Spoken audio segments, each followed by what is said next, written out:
Kasi money follows excellence eh. Yeah. Right. Diba? So, galingan mo palagi. You have to go the extra mile palagi.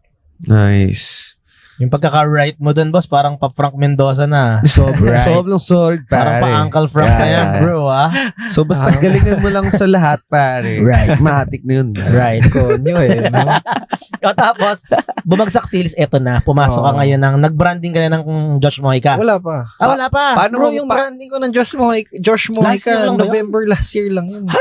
Parang 8 months pa lang ako nag-content eh. Talaga ba? So, paano yan? Paano mo inangat yung sales?